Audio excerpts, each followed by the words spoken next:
Alright, I think we're live. Hi, Yeah, everybody, we're live. I know you can't really see us in here, it's really dark. Here, I'll turn it around so you can see the lovely view of the tent. We're having a nice conversation about divine and feminine energies. I am Nefer and I'm here with LongWalker. Yes, LongWalker here. In the house. It's kind of dark in here. Very dark. But that's fine. We like our dark time conversations. So do you want to recap what we've been talking about now? Alright, so we're talking about the male masculinity and then femininity. Hopefully I'm saying that right. But that's what we're on the subject of, and about how the world sees, or at least the United States sees, the masculinity and femininity differently than what it really is or had been. Nefer here was just explaining her whole take on submission. Yes, the Western world looks at the word submission as if it's like a bad thing, you know, oh my gosh, you know, you're a 50s housewife, how could you only just be a housewife? When in reality it's more about, you know, this post that I was talking about, which we'll get back around to, you know, it was like, it's more about having the man elevate himself so that he attracts, you know, a divine connection with a good woman, and the woman just will naturally submit, and I can attest to that. It's like I was raised, which I'm going to get into here in a little bit, I was raised to be very much a man hater. You know, it was like... Yeah, I can contest to that. You know, I don't even know why you're still here. I mean, I was ruthless in the day, you know. Yeah, you were bad, but you know, I saw everything within you, and I knew what we would become. Let's see if I can even read my own writing in here. It's so dark. Yes, and my mother was, I call them Western women. A lot of the cultures out there are now calling them modern women. You know, say Western women. Yeah. I think it's about the same thing. So my mother was very much that, a Western woman. And as such, she raised me to be strong and independent, and to teach me to never need a man, and to, most importantly, make my own money.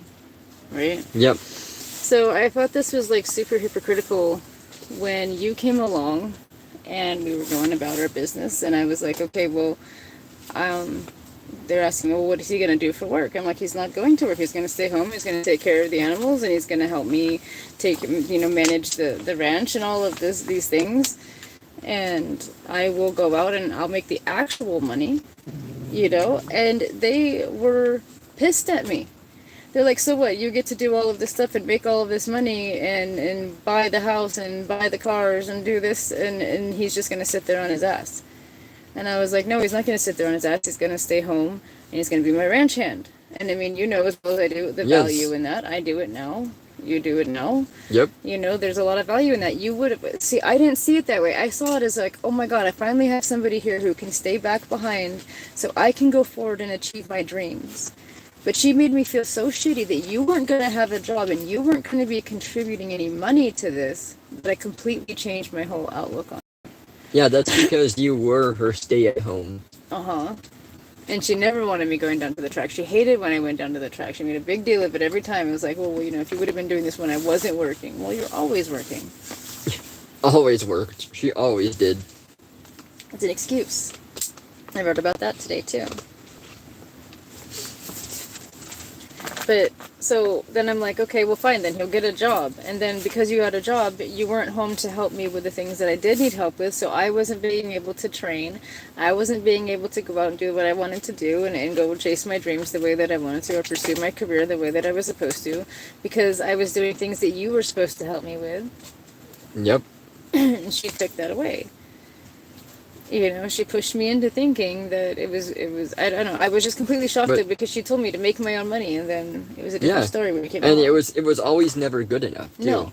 Because then when other things weren't getting done, it's like, oh, why is that not getting done? Well, because you've sent him off who did that work. Right. And then it's like, well, why can't you do it all? And I mean, I don't even want to get into it now because that was a whole different life. That was a whole different Yes. thing. But, I was just like getting down to like the money part. It was like, okay, so then you'll start working and then you were making money and it didn't do me any good anyway. Exactly.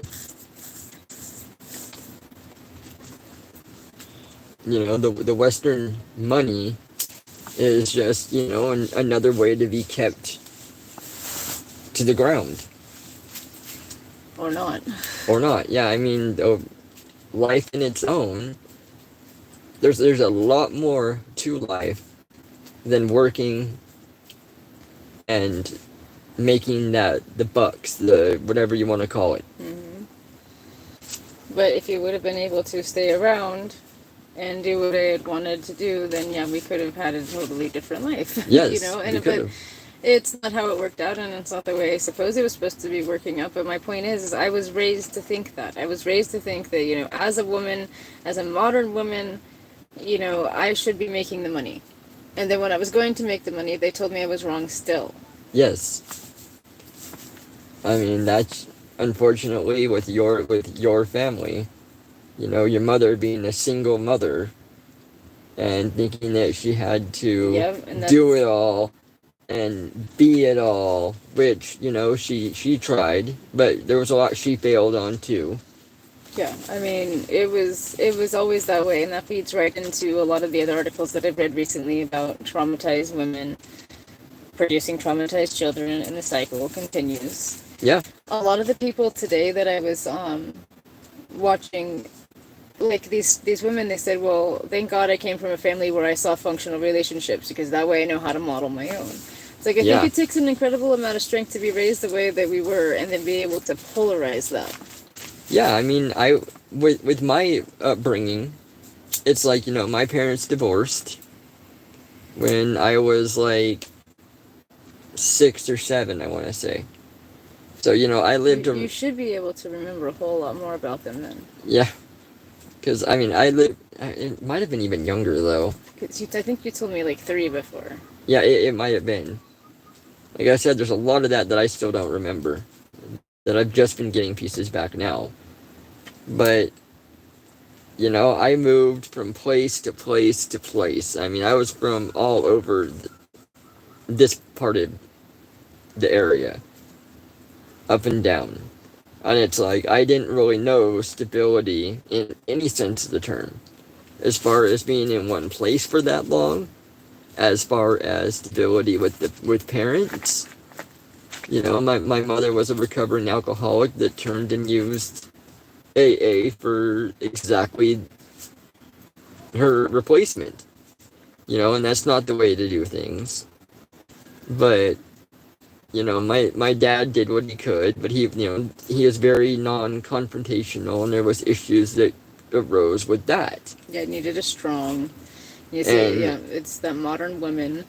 Your mother was that way as well. Yeah. Saying, you're not going to control me. You're not going to tell me how to spend my money. Exactly. And your dad he has too many feminine qualities in the way that it's like, oh, it's fine. If that makes them happy, just go do it, but don't do it around me. Yes. And it's like that she needed that stronger, no, you're not going to do this. You're not going to wreck our children. Exactly. You are passing those traits onto our children. He needed more of that. Yeah, my mother for sure was the spender. If she had money, it was going. Screw saving money for anything in the future. I might die in a minute, so I'm gonna live it up, and it's gonna be me. That's it. Starbucks. It was like, I mean, she took me along for the ride. She's like, we're gonna go spend money. We're gonna go to concerts and stuff. But it was the same thing. Why should I wait to enjoy it? If I have it now, I'm gonna enjoy it. And she lost her house of 22 years because of it. I don't even know how many my mother lost. I mean, she rented most of the time, but I'm sure she tried. Tell them a story about looking out and seeing the car being repossessed. I mean... Yeah, I mean, we were in an apartment complex, and I was coming home from a friend's house from that night. We had to go somewhere. And so my mother told me to be home by a certain time. And so I was coming in, I was looking, I'm like, the car's not there. I'm like, she must have left without me for some reason. I'm like, this is weird. See, all that's So, quicker. yeah, I you go know? rushing in, and she's asleep in bed, and I'm like, well, wait a second. I'm like, the car's not there. You know, she thought I was joking, of course, and she goes out and finds out that it's gone. You know, go forward like a week or so, and they found the car, but it was stripped, and that car was totaled. Oh, it was stolen. Yeah, it was stolen, Oh, not repoed. okay. And then I know another time you had it when she was dropping off at school, it caught on fire or something. Yes. Right? I mean, you guys could have been in that. Yeah, she was dropping me off at like a kindergarten, I want to say. It was some kind of like preschool kindergarten someplace off to the side. And it was started overheating. It was a really hot morning, and when she was going to bring me in, she had issues with it to where she could not shut the car off or it would not start because it started overheating. And so she had a fear of that, and so instead of shutting it off and just dealing with it, she ran me inside to the thing and came back out, and the whole car was engulfed in flames that quickly. You guys could have been in that, man. Yes. You know, there's another time that she almost T-boned that person in the road, and I mean, even though it wasn't her fault, the point is, a lot of these traumatic things happened. That was on a highway. Right. That's not to mentioning the what do you call it? The technician. The police technician. She did T-bone because she turned on a light that was red because she had cataracts and couldn't see and didn't want to admit it. Wouldn't take care of that. No. You know, but go get your nails done and all that stuff.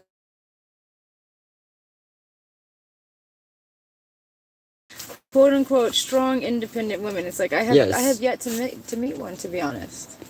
I mean, I hate to say it, but I have yet to meet a true strong, independent woman. No, because if you were truly strong and independent, then you would not be what this world deemed as strong and independent. Right. You would know how to act. Right. I thought that it was about making a choice, but I mean, it's like obviously still you can choose wrong. I had a I'll come back to you in a second. It's fine. I had a friend that was in the nursing program, or she was trying to get into the nursing program, and she had worked at the hospital for a few years as a CNA and then an LVN, and then finally she's like, I'm going to go and get my RN. She's like, I'm going to go do it. That's good. And then her husband, our friend Chris, yeah, he too, he applies as well, and they both got selected to go at the same time. Well, she decided that since she had just had a child really recently, she's like, this is a perfect opportunity for me to hang back and raise my child, and then he can go to school and do what he needs to do, and then when he's done, I'll go. Perfect, right? Well, apparently not. Like, all these women just reamed her, saying, how in the hell could you put Chris's needs above your own? Why does he get to go when you have to stay? You're just going to be a stay-at-home. You're just going to do this. That's the only thing you're going to be. So what? So what if she decided to never go back? I don't know if she did. I don't know if she ever went back or not. I think I saw her picture. Yeah, she just graduated recently. That's what I thought. And so it's like, good. See, in her own time. Yes. But I mean, how dare they say, what's right for her, and that it's wrong to just stay at home. And like I said, she just decided she never wanted to do it again, and that was it. And she just wanted to be a stay-at-home mom. Oh, well. Exactly. But that's what I mean. It's like what they perceive to be strong and independent is only masculine and aggressive. Like, you can't be strong and independent and still be feminine, apparently. You can't just be, quote-unquote, a housewife and be strong and independent. And that's where I actually see most of the strength and independence. Yes. Is in the housewives and the ones raising the children and, ruling their domain. And unfortunately, what this country deems as strong and independent is for the most part one word, and that is egotistical. Yeah. Right. Yeah. If you act like Trump or something, then yeah, you're a great businessman or something. You know, if you act like a dickhead, you must be good. You really stick it to him. You tell him like it is. Well, maybe telling him like it is shouldn't be put the way that it is. No, and it all comes down to being so selfish. So I mean, it's sad what not everybody, but most people have become. It is very sad because They only think about themselves to the point of they have to keep everything in, emotionally, physically, doesn't matter. To be a strong and independent, you have to be put on this pedestal that I've got it all. Yeah, you can't have anybody handle anything. You No. know, it's like you have to have your home life in order, your working life in order. You gotta have the car, the house, the dog, Yes. you know, the bitchin' career. You know, it's like you have to have those things, and you have to have them. Just you. No Yeah. help. Don't you dare. Because that was another thing that your mom would always throw out, and my mom also was, I never got any help. I never got any help from anybody. And just look at the way you are. Yeah, I was gonna say, and then so okay, if that was true, which it isn't, because I'll get to that in a little bit. It's like if that was true, then you would think I would not wish that upon anybody, because it sure as shit didn't build character in her. She was a very weak-minded individual.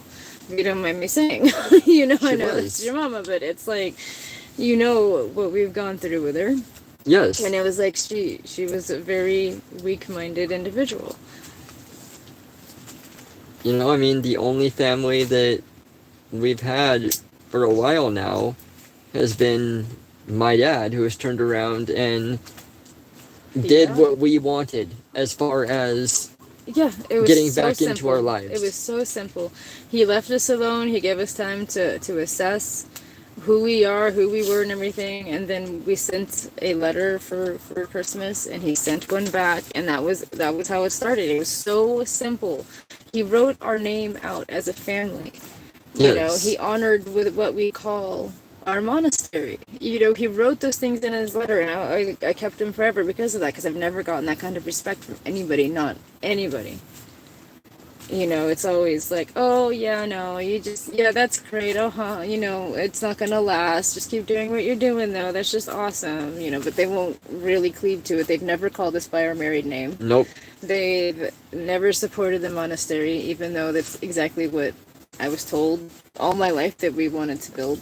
Exactly. And then it's like I started building it for them, and then realized I was building it for you and for Tristan, so that he can have a safe place away from the Western world. Yes. To see how things are supposed to be, to have access to endless amounts of information, and to be in nature and to see how things are, to have these discussions. Exactly. These discussions are what it's all about. And, it's like I've had a lot of changing in my life too, to the fact that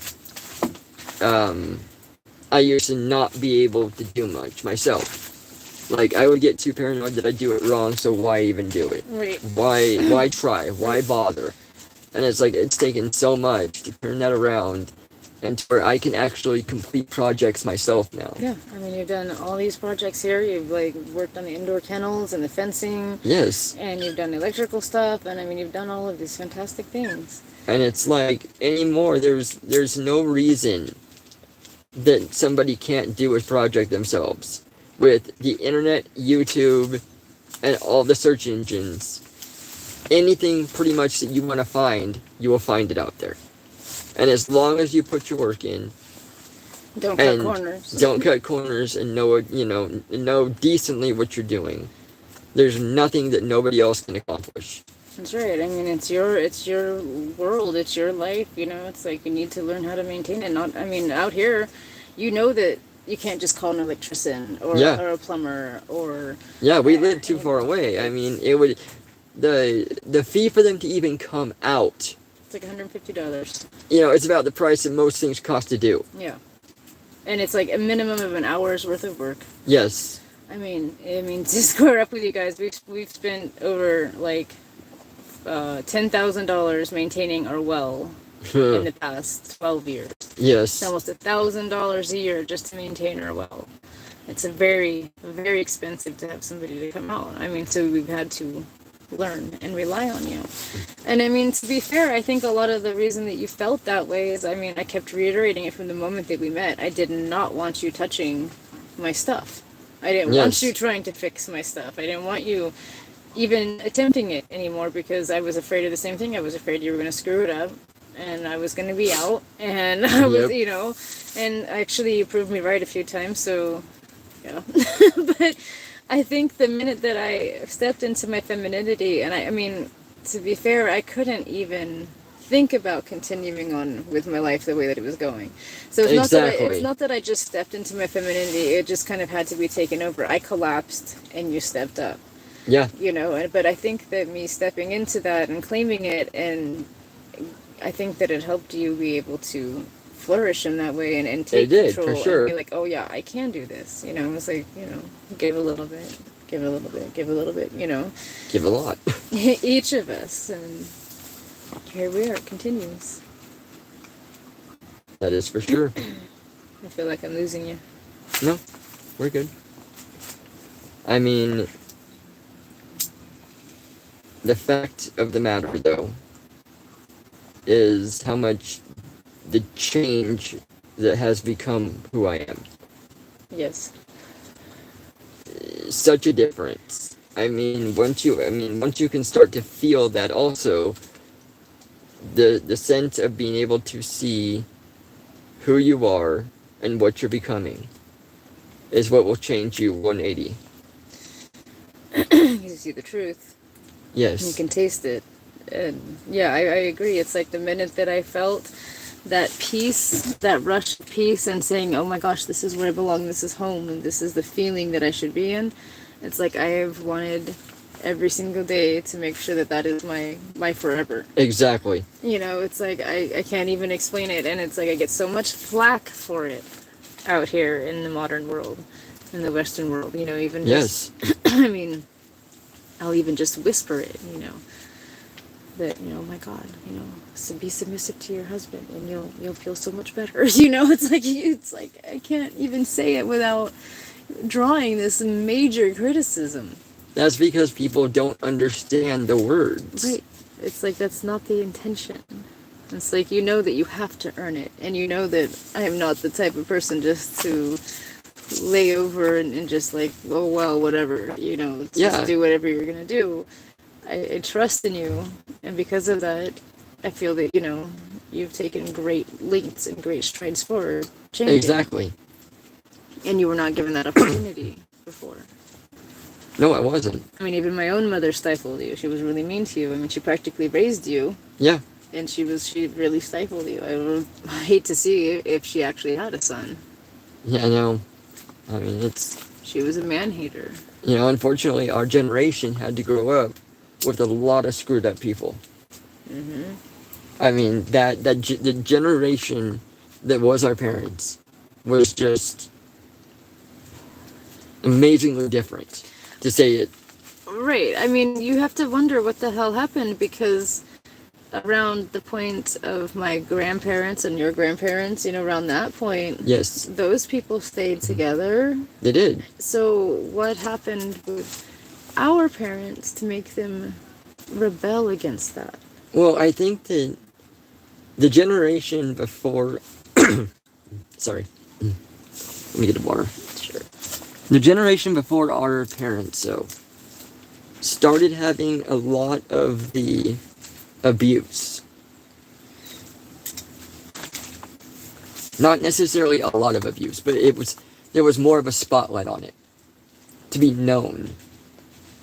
For women to get away from men that did that stuff. Right. For that stuff to be done. Well, as the spotlight got put on it, those kids growing up saw that. And said, I will never be put in that situation. That's true, and that's a valid point. If you see that, it's like what we see on the outside is a good, great, complacent, happy, quote-unquote, family. But what might be going on at home is the wife's being relentlessly beaten. Yes. Yeah, I can definitely see that. And so then let's dig a little bit deeper. Going back to that point, this is like the 1930s, 1920s. What changed in men at that point to make them be so controlling and so abusive? That's a very good question. I don't know the answer to any of that. There was a lot of geopolitical things going on. I think there was a lot of talk of war. But another thing that happened around that time was it was the Roaring 20s. And what was that? Another expansion in women's liberation. You had the Yes. suffragettes, you had the flappers, you had women drinking, smoking, It's true. partying, going out. I mean, there's nothing wrong with this, but you know, they had the segregated things, and you had white women going into black clubs, and that just drove everybody crazy. It was another surge of women's, like, quote unquote liberation, and I do believe that the men just clamped down hard, you know, in that manner, because even my own grandfather, though he wasn't like physically abusive, he was really overbearing around those early years, especially going to the church and having the women wash feet and all of that. You know, he was really trying to drive that home. He got over it. You know, it was Yeah. And I mean, if they would have been alive at this point in what we've all become, I mean, it's become a lot more lax now. But it sure has. you know, but at the same time, a lot of it stems too from the control that our government wants, Yeah. and they know that we will follow those patterns. Yeah. It started in, like, I always come back to that same decade. I come back to the 90s for our generation. You know, and the government starts popping out Prozac and, oh, you don't have to deal with your problems, you know. And they always really pandered to women. It's like, oh my God, honey, you're working so hard. You know, you're out Yes. there, you're hitting the books, you're running the office, and you come home and you're still, like, taking care of the kids and everything. Oh my God, here, have some Prozac. Yeah. You know, it's like, instead of just getting to the root of the problem and saying, perhaps you should spend more time at home. You know, I mean... Yeah. You know, and a lot of that you come to, and it's like the typical male, and having to, I'm trying to find out how to word this right, you know, and having to go and work the hours, you know, away from the family. Right. You know, because he has to put the hours in. He has to get the money. Right. And that really started about the point that families, like, were really becoming a thing. Like, better, close-knit. You know, you hear the older generations talking about, you know, when people used to be able to run the streets, and, as soon as the street lights come on, they go running home. Their parents had food on the table. Right. And it's like, the father, then they saw that, the government saw that, and so the fathers were made to, no, you guys gotta work more. Yeah, you went from 8-hour shifts to 12-hour shifts, and big incentives for overtime. And right from the get-go, right from kindergarten, they're always telling you to do more than your fair share. Oh, here, have a gold sticker because you help clean up Johnny's papers too. Oh, fuck you, dude. You know, it's like, no. You know, it's like, if you have time and it feels charitable or whatever, then yes, help Johnny clean up his papers. But otherwise, you know, it's Johnny's freaking mess. Yes. But they've always done that. And as men, that's like, you've always been told what you should be, but never get to figure out what you could be. Exactly. Know, like, around, again, the 90s, you can think of a million Disney princess movies, and, 2 that might have had a boy in them, Aladdin and maybe Jungle Book or something. You know, and they don't really make the males very favorable. And no. And you see a resurgence of that in media now, like the Ghostbusters and stuff that they remastered. Not only did they have to take the entire male element out of it, they put Chris Hemsworth in it, who was, Thor, right? And they make him a total idiot. You know, yeah, it's funny, great, haha, it's funny, but it's like, okay, so there's multiple slams, and it's really misogynistic. No, not misogynistic, the opposite of misogynistic. And then they drive the point home, right, when they have that balloon, or the bad guy, and then they focus in on the crotch. Yes, and they blast his crotch, and then it's like, that's like a huge freaking, like, telling sign of what they're telling you guys. Exactly. To do. You know, it's like, fuck you, we're taking over. We're the women, we're the bitches, we're the bosses now. I got a bunch of songs on my playlist, and it's like, we're here to run the world, we're the boss. Yeah. And it's like, are you? Well, exactly. And then you get the whole thing of, if somebody wants to do something, it's like, they express it. It's school time. They're with the teachers. They express it. Oh, I want to grow up and become a video game designer. I want, oh, well, that's cute, honey, but Right. we're in the real world and you need to, like, really focus on these. Right. And they show things like, for boys, they show construction hats, and they show fire trucks, and Yeah. they show the army and a cop. And, then you look over at the girls section, and it's like, you got everything from astronauts to zoologists, Exactly. But the men, they're very limited.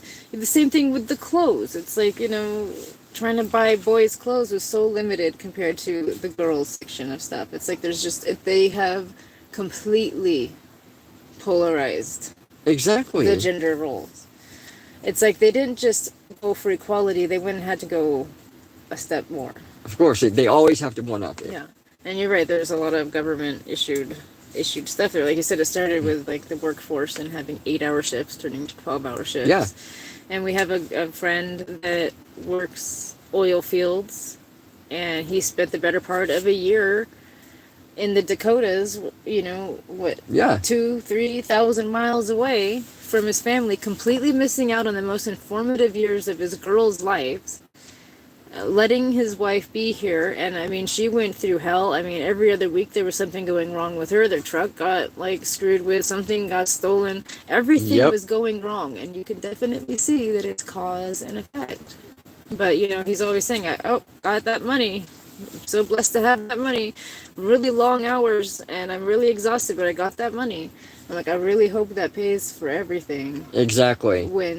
Does it pay for your time? Right. Does it pay for the time that you're missing? And that's what they've done to people. They've made them feel that way. We need to get it back to family comes first. Right. I mean, in our tribal laws, like I said, the men would be gone for maybe like 3 months out of the year, but the women would come tagging along. Exactly. And then that was it. Then the rest of the time they spent building their life together. Yep. There's none of this building of life anymore. There's nothing There isn't. Nothing sacred. And we had the discussion of of kids and students and stuff like that, and it brought me to a really good point of that I had seen on Facebook, a meme thing, and it was about a teacher. There was a class about to start, and the teacher had a goldfish in a bowl. Oh, this is good stuff. And so she told all the kids, listen, no matter what, I want you guys to stay in your chair while I'm gone. If any of you move, you will be suspended from school. I mean it. She knocked over the goldfish bowl right before leaving the room. Now, these kids, probably like, 3rd, 4th grade, were watching this poor goldfish bouncing around about to die. Some of them more were thinking of going and getting it, but none of them moved. The teacher's out watching just to see what these kids do. So finally, one of the girls cannot help herself anymore, jumps up, grabs the fish and puts it back into the bowl. And when the teacher comes back in, she's looking around and the kids are all like, oh my god, oh no, no, no. And the teacher's like, listen, this is what I was trying to do.